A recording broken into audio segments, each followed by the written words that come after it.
You don't even have the money to hire a lawyer." My father's voice carried across the courtroom, sharp and amused, like he was telling a joke everyone else was too polite to laugh at. A few people did anyway. Not loudly, just enough.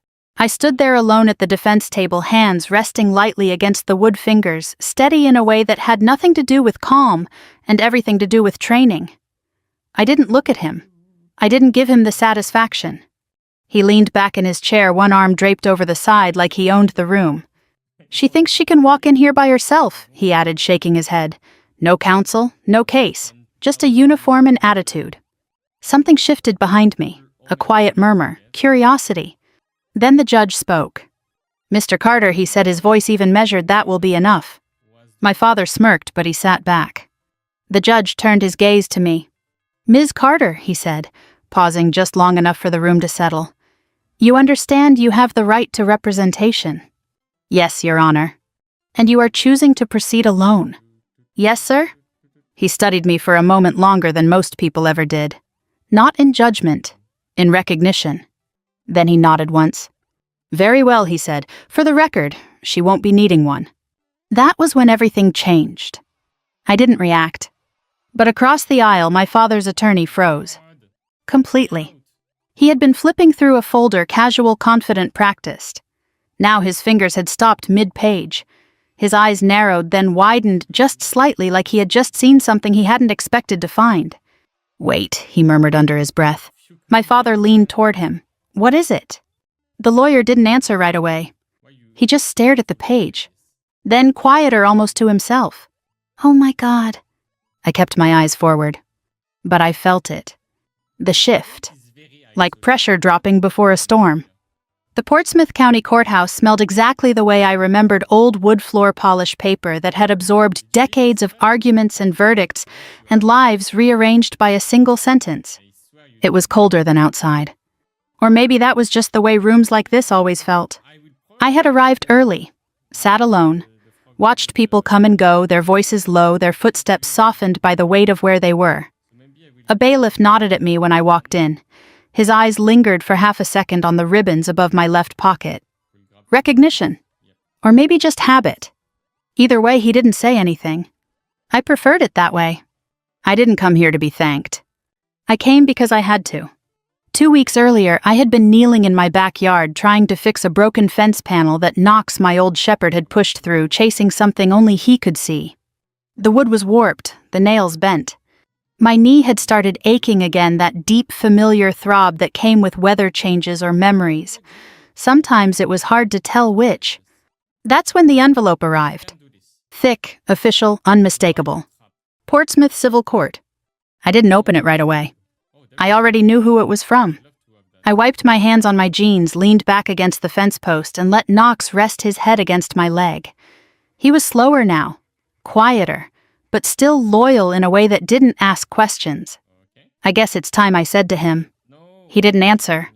He never needed to. Inside the letter was brief, clinical. Petitioner Daniel Carter. Respondent Emily Carter.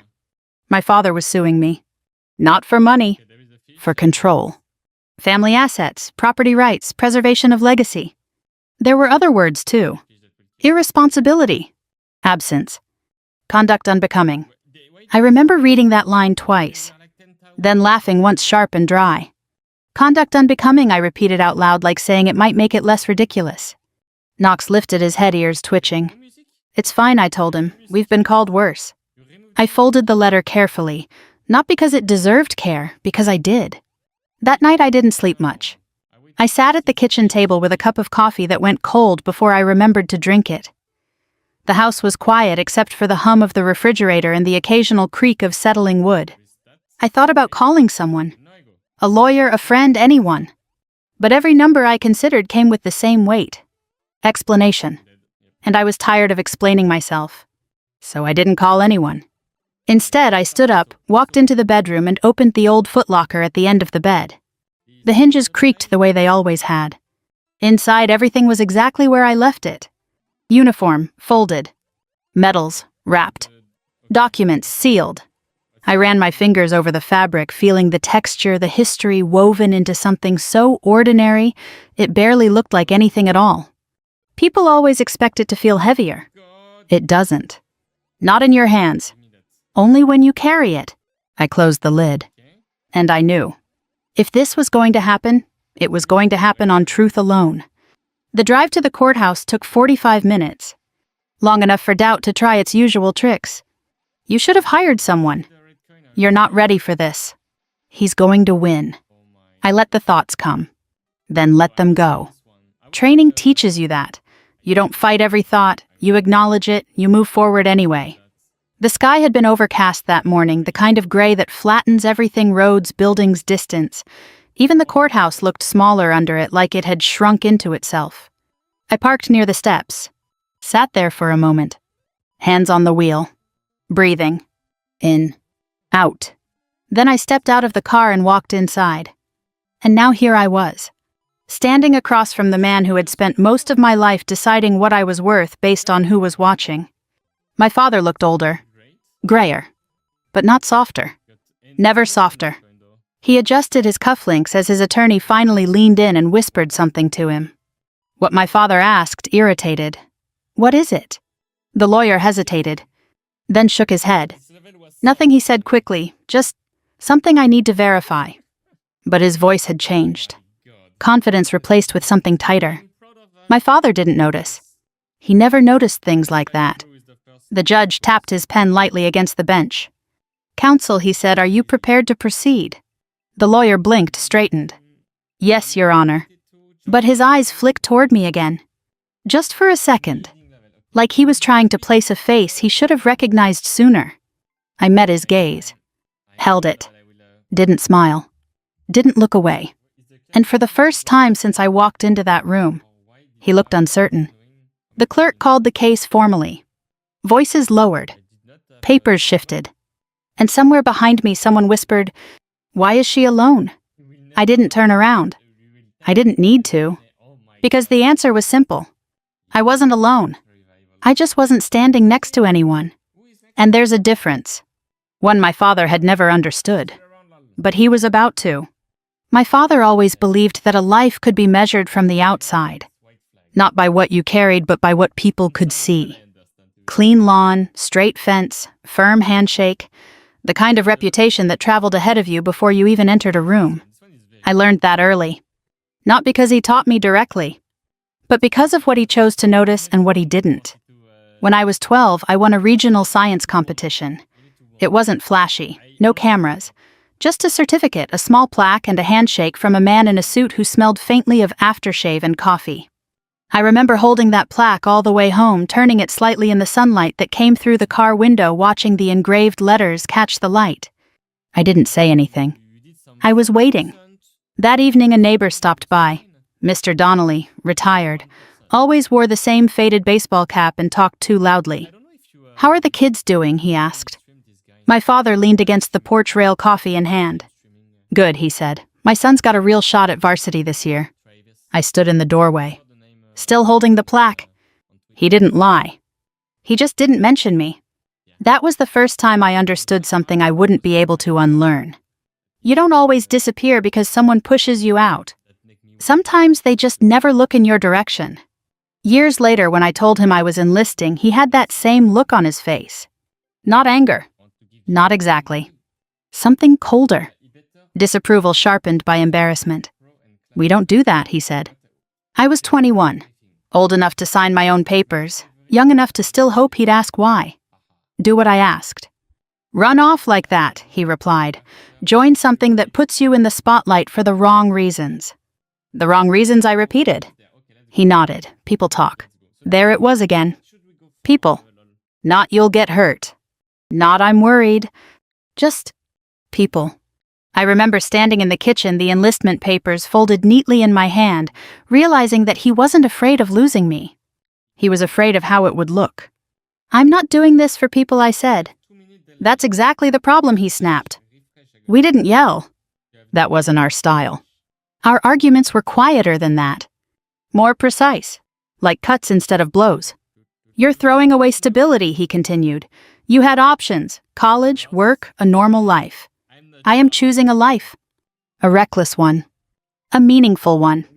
He shook his head like I was missing something obvious. No, he said, you're choosing attention. That stayed with me. Not because it hurt. Because it told me everything I needed to know. He would never understand.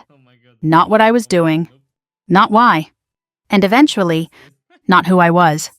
The day I left, he didn't come to the airport. My mother did. She stood there with her hands clasped tightly in front of her like she didn't know what to do with them. You can still change your mind, she said. I smiled. Not because I was amused. Because I didn't want her to worry. I won't, I said gently. She nodded, then hugged me longer than she ever had before. Call when you can, she whispered. I will. I meant it. At the time, training was harder than anything I had imagined. Not physically. That part you adapt to. It was the quiet moments. The ones in between. When your body stops moving but your mind doesn't. That's when everything you left behind tries to follow you. There were nights I sat on the edge of a narrow bunk writing letters I never sent. Dear Dad, I made it through today. Dear Dad, you were wrong. Dear Dad, I wish you'd asked me why. I folded those letters carefully, then tucked them away, somewhere between pride and silence. Years passed. Deployments came and went. I learned how to move through chaos without letting it settle inside me, how to make decisions quickly, cleanly, without hesitation, how to carry responsibility without needing recognition. Because recognition wasn't something I expected anymore. Not from him. Not from anyone. I stopped calling as often. Then less. Then not at all. Not out of anger. Just distance. Like a shoreline you can still see but no longer feel connected to. When my grandfather passed, I didn't make it back in time. I was halfway across the world, standing on a flight line that smelled like fuel and dust, listening to a message come through on a static-filled radio. He's gone. That was it. No ceremony. No closure. Just a sentence. I stood there for a long time after that. Not moving. Not speaking. Just standing. Later that night, I opened my footlocker and took out the small compass he had given me when I was a kid. Always know where you are, he used to say, even if no one else does. I held it in my palm, watching the needle settle. Steady. Certain. Unlike everything else. I came home years later to a house that felt smaller than I remembered. Not physically. Emotionally. My father greeted me at the door. Brief nod. No hug. You're back, he said. I am. He stepped aside to let me in. We sat at the table, across from each other, like strangers who shared a last name. You didn't have to stay away that long, he said. I looked at him. I didn't stay away, I replied. I just stopped going where I wasn't wanted. His jaw tightened. That's not fair. It's accurate. Silence settled between us. Heavy. Familiar. He looked at the uniform folded neatly over the back of my chair. You still wearing that, he asked. Yes. He nodded slowly. People notice, he said. Of course they do. That was always the point. Just not the one he thought. The years after that were quieter. We didn't fight. We didn't talk much either. A few calls. Short visits. Enough to say we hadn't completely lost contact. But not enough to fix anything.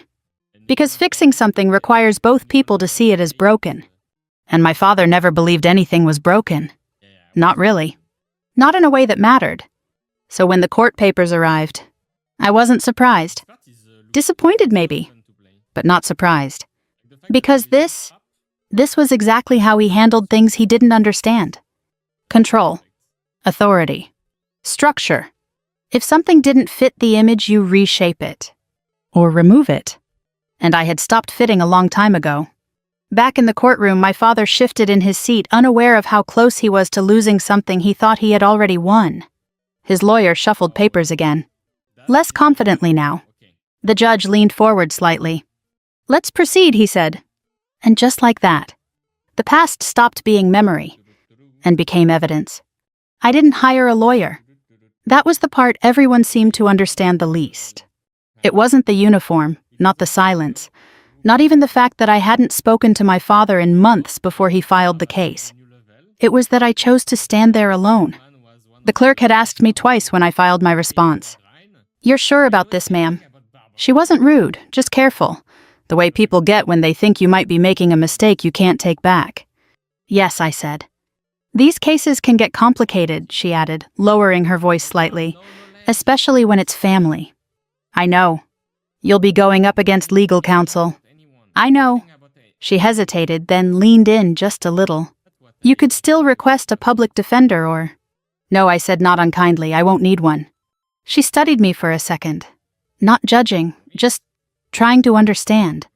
Then she nodded and stamped the paperwork. Good luck, she said. I thanked her. But luck didn't have anything to do with it. Back at the house, Knox watched me move through the kitchen like he always did, quiet, patient, tracking me with tired eyes that had seen enough of the world to know when something was off. You think this is a bad idea? I asked him. His tail thumped once against the floor. Neutral. That was fair. I set the folder down on the table and opened it again, even though I already knew what was inside. Receipts, records, dates, everything clean, everything documented. Not because I expected to use it. Because I had learned a long time ago that if you didn't keep your own record, someone else would write your story for you. And they wouldn't get it right. The truth was, I could have hired a lawyer. I had the money. Not a lot, but enough. Years of saving. Quiet, consistent. The kind of financial discipline you learn when you don't expect anyone to catch you if you fall. But hiring someone would mean explaining everything. Where the money came from. What I did. Why I did it. And I wasn't interested in turning my life into something someone else could argue on my behalf. This wasn't a technical problem. It wasn't about loopholes or strategy. It was about truth. And truth doesn't need translation. The morning before the hearing, I woke up earlier than usual. Not because I was nervous. Because I couldn't sleep. The sky outside was still dark, the kind of pre-dawn quiet that makes everything feel suspended, like the world hasn't decided what kind of day it's going to be yet. I made coffee, sat at the table, opened the footlocker again. I hadn't planned to wear the uniform. That had changed sometime during the night. Not suddenly. Just quietly. Like a decision that had been waiting for me to catch up to it. I lifted it out carefully, smoothing the fabric with my hands. The ribbons were aligned. The seams pressed. Nothing flashy. Nothing exaggerated. Just honest. Knox padded into the room, nails clicking softly against the floor. He sat beside me, leaning his weight into my leg. You remember this? I asked, scratching behind his ear. He didn't answer. But he stayed. That was enough. Putting it on felt familiar in a way nothing else did anymore. Not comforting. Not exactly. But grounding. Like stepping back into something that didn't shift under your feet.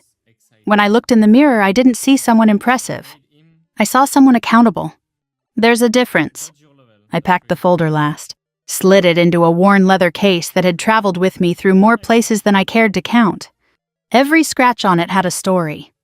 Most of them I'd never told. I picked up the car keys, paused at the door, then turned back and grabbed one more thing from the footlocker. The compass. I held it in my palm for a second, watching the needle steady itself. Always pointing somewhere certain. Even when everything else isn't. I slipped it into my pocket. Not for luck. For memory. The drive to the courthouse was quiet. No music. No radio. Just the low hum of the engine and the occasional rattle of loose gravel when I turned onto smaller roads.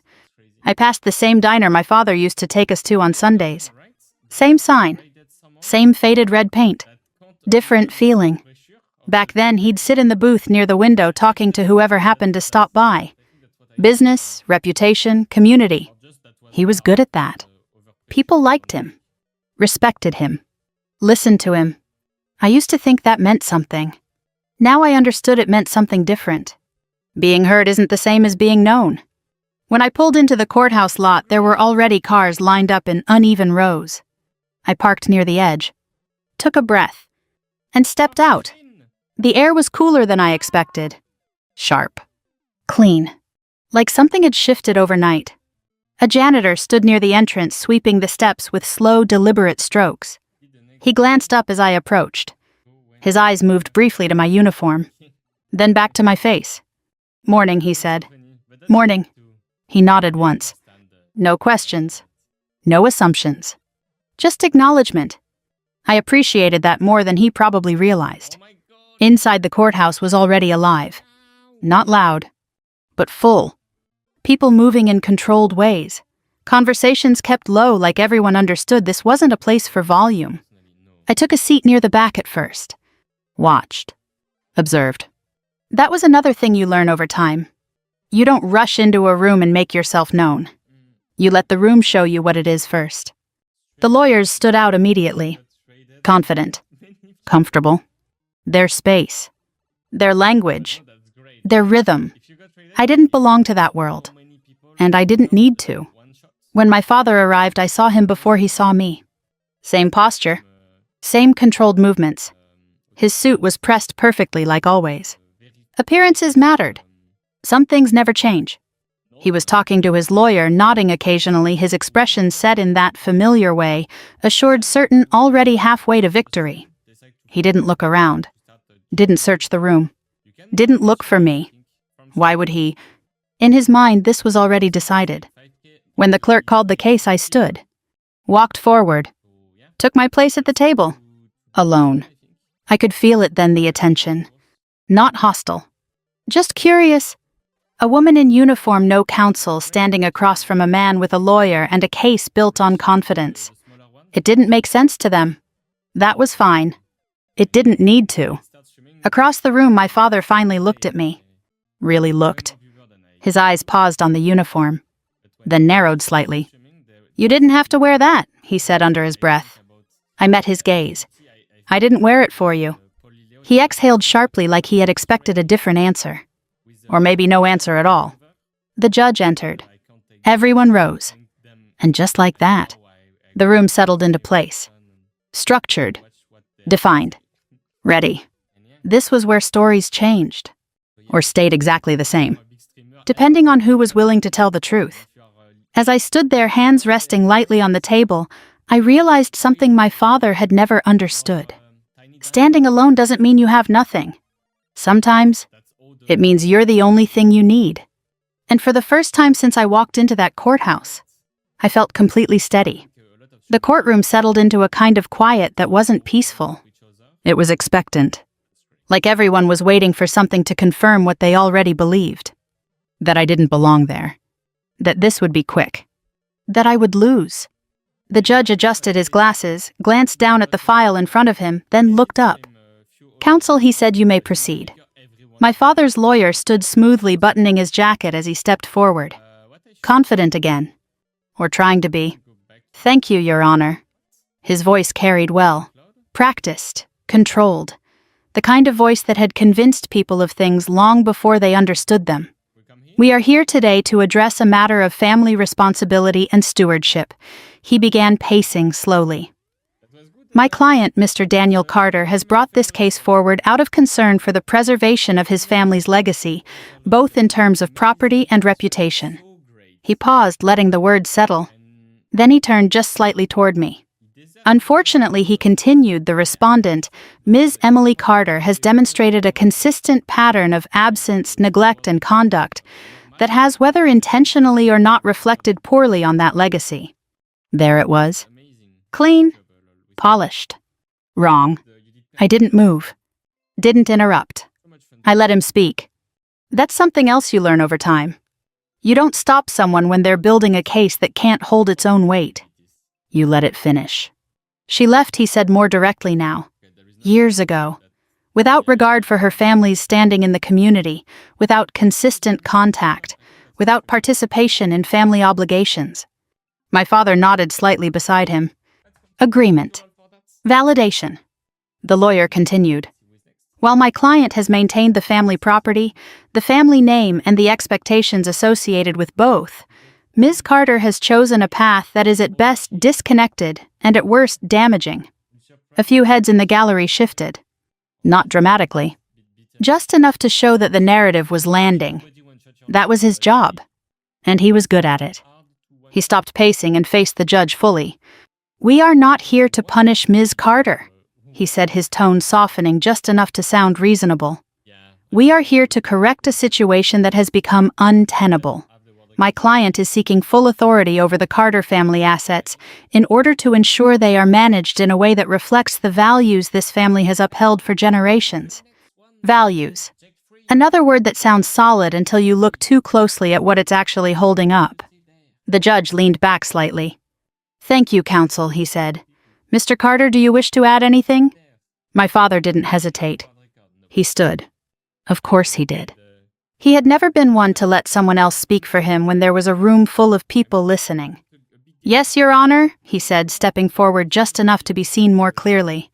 He didn't look at me right away. He addressed the judge. "But his words were meant for me." "She walked away," he said. "That's the simplest way to put it." There was no anger in his voice. That would have been easier to understand. This was something else. Disappointment sharpened into certainty. She left this family, this community, everything we built, and for what he gestured toward me briefly, for something that no one here asked for. I felt the weight of the room shift again. Subtle, but real. He turned then. Looked at me directly. "You don't get to disappear for years and then walk back in like nothing happened," he said. "I didn't disappear," I replied quietly. He scoffed. "You might as well have." The judge raised a hand slightly. "Mr. Carter," he said, "please keep your comments focused." My father nodded, but only barely. "This isn't complicated," he continued. "She made choices that reflect on all of us. People notice. They talk. Of course they do. They ask why my daughter isn't around," he went on. "Why she chose that life instead of staying here doing something respectable, something normal." Normal. That word again. I felt something tighten in my chest. Not anger. Recognition. "And now," he said, his voice rising just slightly, "she stands here, no lawyer, no real defense, expecting this court to believe she's been acting in the best interest of this family." He shook his head. "She hasn't." The silence that followed was heavier than anything he had said. Because it wasn't just his words. It was everything behind them. Years of assumption. Years of not asking. Years of deciding who I was without ever needing to confirm it. The judge turned his attention to me. "Ms. Carter," he said, "you may respond." I stood. Slowly. Not because I needed time. Because I wasn't in a hurry. "I didn't abandon my family," I said. My voice didn't carry the way my father's had. It didn't need to. "I served my country," I continued. "And I stayed away because I was made to understand that my presence was unwelcome." A ripple moved through the room. My father shifted. "That's not what I said," he snapped. I looked at him. "You said people would talk," I replied. "You said I made you look bad." "That's not the same thing." "It is when you say it enough times." The judge watched both of us carefully. Not interrupting. Letting it unfold. "Ms. Carter," he said, "can you address the claims regarding your absence and lack of involvement with family property?" "Yes, sir." I reached down, opened the leather case, and pulled out the folder. Not dramatically. Just deliberately. "I have records," I said, "documentation of my involvement." My father's lawyer leaned forward slightly. Interested again. Concerned, maybe? I handed the documents to the clerk, who passed them up to the bench. The judge began to review them. Slowly. Carefully. No one spoke. The room held its breath. "These payments," the judge said after a moment, tapping one page lightly, "have been consistent." "Yes, sir." "And they originate from an account under your name." "Yes, sir." My father let out a short, disbelieving laugh. "That doesn't mean anything," he said. "Anyone can send money. That doesn't mean she's present."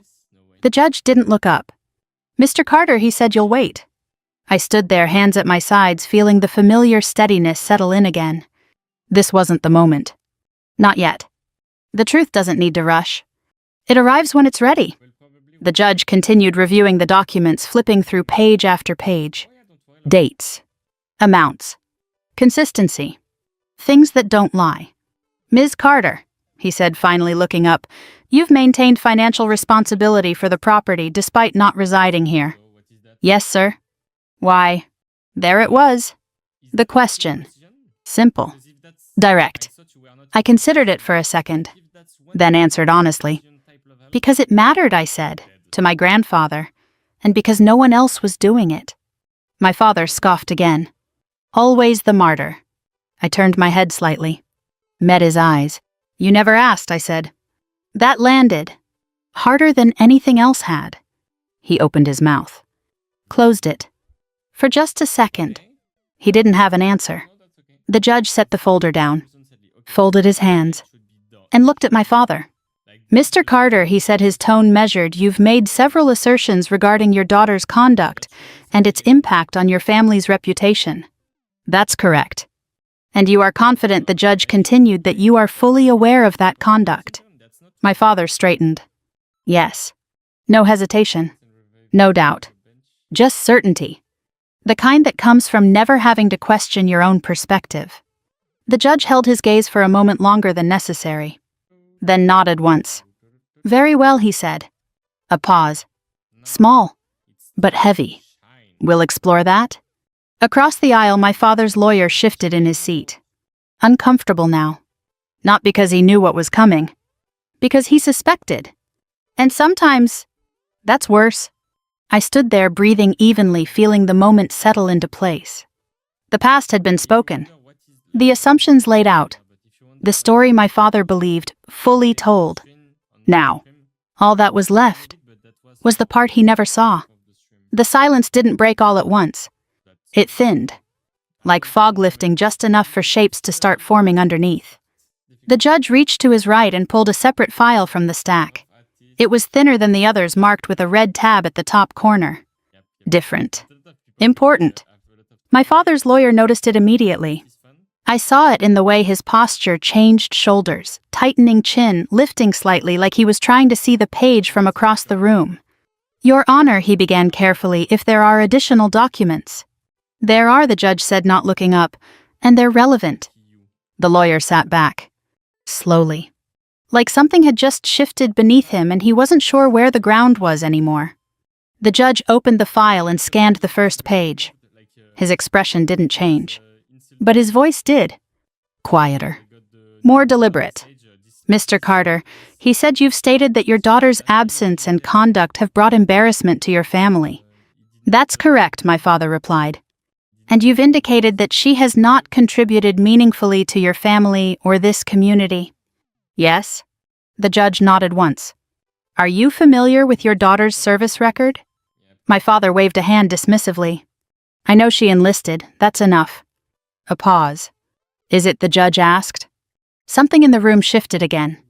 Subtle, but undeniable. The judge turned a page. Ms. Carter, he said, I'm going to place several items on the record. If anything I state is inaccurate, you may correct me. Yes, sir. I didn't need to correct anything. I already knew what was in that file. I just hadn't expected it to matter here. The judge looked back at my father.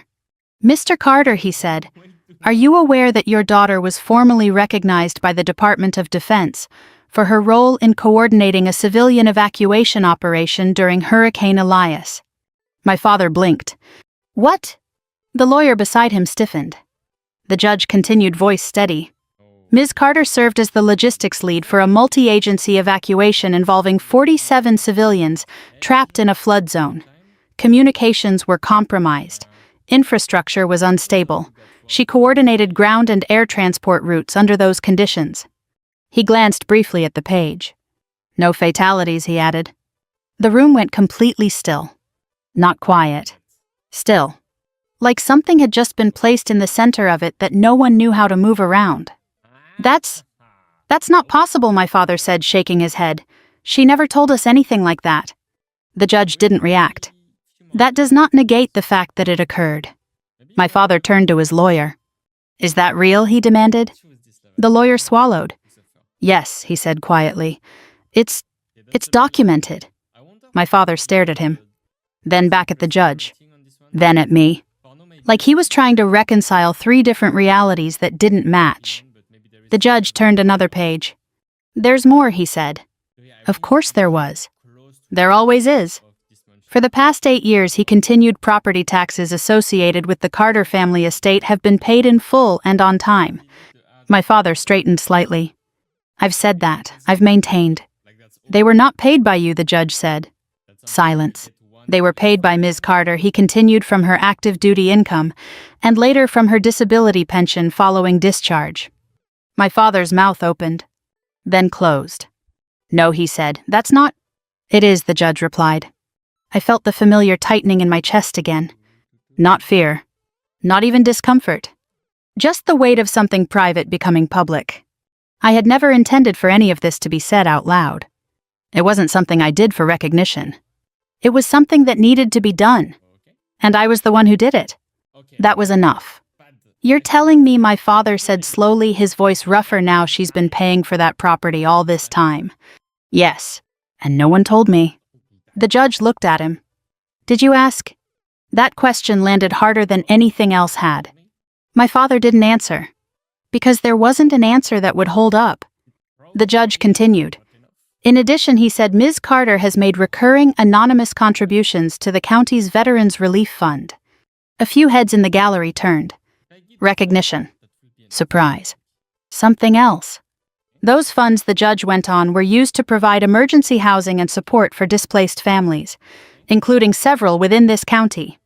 He paused, then added almost gently, the anonymity was only lifted due to financial verification requirements in this case. My father looked at me again. Really looked this time. Not at the uniform. Not at the situation. At me. You did that, he asked. It wasn't accusatory. It wasn't even angry. It was uncertain. I met his gaze. I didn't think it mattered who did it, I said. The judge closed the file slowly, carefully, like he understood the weight of what had just been said. Mr. Carter, he said, you've argued that your daughter has brought embarrassment to your family and community. My father didn't respond. He just stared. At the bench. At nothing. At this time, the judge continued, the evidence suggests the opposite. The words didn't echo. They didn't need to. They settled. Heavy. Final. My father's lawyer leaned forward, voice low, strained. Your Honor, we would like to request a brief recess to review. Denied, the judge said calmly. We are well past that. The lawyer sat back. Defeated. Not dramatically. Just quietly. My father's hands were clenched on the table now. Knuckles pale. I remembered those hands. Steady. Strong. Certain. Now they looked unsure. He shook his head again, slower this time. I didn't know, he said. Not to the judge. Not to the room. To himself. I felt something shift inside me. Not satisfaction. Not relief. Something more complicated than that. Because this wasn't about winning. It never had been. You didn't ask, I said. My voice was steady, but softer now. Not defensive. Just true. The judge let the silence stretch. He understood it. Understood that this moment wasn't about legal arguments anymore. It was about something else. Something harder to measure. Mr. Carter, he said finally, can you explain to this court how your daughter's actions constitute embarrassment? My father didn't answer. He couldn't. Because the story he had built didn't match the facts in front of him. And for the first time, he didn't have a way to fix that. I stood there, hands still breathing, even feeling the room change around me. Not in my favor. Not against me. Just clearer. The truth hadn't raised its voice.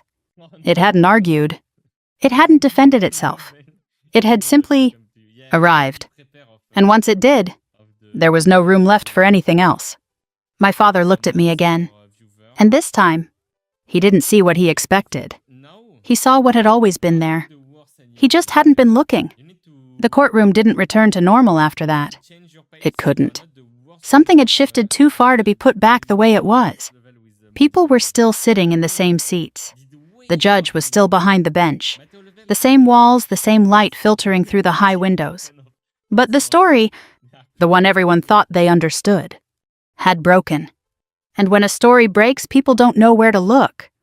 My father sat there staring at nothing. Not the judge. Not me.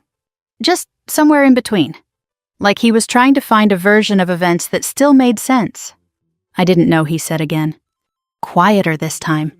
The words didn't carry the way they had before. They didn't need to. They were heavier now. The judge folded his hands in front of him. Mr. Carter, he said not unkindly, that has become clear. There was no judgment in his tone. Just fact. My father's lawyer shifted beside him, clearing his throat softly. Your Honor. He began carefully choosing each word while we acknowledged the additional information presented. The core issue remains. The core issue, the judge interrupted, is that your client has made claims of abandonment and reputational harm that are not supported by the evidence. The lawyer stopped, because there was nothing to say to that. My father finally looked up at me. His eyes were different now. Not angry, not defensive, just uncertain, like he was seeing a stranger, or maybe realizing that I had always been one. Why didn't you tell me? He asked. There it was. The question he should have asked years ago. The question that might have changed everything. I held his gaze. You never asked. I didn't say it harshly. I didn't need to. The truth doesn't require force. He leaned back slightly like the answer had physically moved him. I thought, he started, then stopped. Because whatever he thought didn't matter anymore. The judge picked up his pen again, tapped it once against the desk. A small sound. But it brought the room back into focus. Before I issue a ruling, he said, I want to be clear about what this court has established. He looked down briefly at his notes, then back up. Ms. Carter has maintained consistent financial responsibility for the family property. He glanced toward me. She has demonstrated ongoing contribution to the community through verified charitable actions. Then back to my father. And she has served this country with distinction, including actions that directly benefited members of this very community. He let that settle, then added, there is no evidence before this court that her conduct has caused harm to your family's reputation. A pause. Measured. Intentional. In fact, he said the evidence suggests the opposite. My father closed his eyes for a second. Just a second. But long enough for something to shift behind them. The judge straightened slightly. This court does not find sufficient grounds to transfer authority over the Carter family assets. There it was. The ruling. Clean. Clear. Final. Ownership and control will remain as currently documented. He lifted the gavel, then paused. Just briefly, as if considering something beyond the legal. Mr. Carter, he said, looking directly at my father, sometimes what reflects poorly on a family is not what its members do. My father opened his eyes, met the judge's gaze. It's what we choose not to see. The gavel came down, not loud, but decisive. The sound didn't echo. It settled, like everything else had. People began to move. Chairs scraping softly, papers being gathered, voices returning in low murmurs. The case was over. Legally. But that wasn't the part that mattered. I didn't move right away. Neither did my father. We sat there across from each other in the space left behind by everything that had just been said. There was no victory in it. No satisfaction. Just clarity. My father looked down at his hands, still clenched. Then slowly, deliberately, he relaxed them. Like he was letting go of something he had been holding on to for too long. I was wrong, he said. It was quiet, almost lost in the movement around us. But I heard it. It wasn't an apology. Not fully. It didn't undo anything. Didn't fix the years of distance. Didn't rewrite the past. But it was real. And for my father, that was something. I nodded once. Not in forgiveness. Not in acceptance. Just acknowledgement. He looked up at me again. Searching. For what I wasn't sure? Understanding. Maybe. Or permission. You didn't embarrass me, he said. His voice was rough now. Unsteady. I did that myself. I didn't respond right away. Because there are moments when words don't add anything. They just fill space. And this wasn't a moment that needed filling. Around us, the courtroom continued to empty. The lawyer gathered his files quickly, avoiding eye contact with both of us. The clerk moved papers from one stack to another. Life resuming. As if something hadn't just been quietly undone. My father stood. Slowly. Like he wasn't entirely sure his legs would cooperate. He looked at me one more time. Then nodded. A small gesture. But deliberate. And then, he turned and walked toward the exit. Not with the same confidence he had entered with. Not with the same certainty. But not broken either. Just changed. I watched him go. Not because I was waiting for something, but because for the first time, I didn't know what came next. When I finally stood, the room felt different. Lighter, maybe. Or maybe I was just carrying less. I gathered my folder, slid it back into the leather case. Simple motions. Familiar. Grounding. As I walked toward the door, I reached into my pocket and felt the edge of the compass. Still there. Still steady. Still pointing somewhere certain.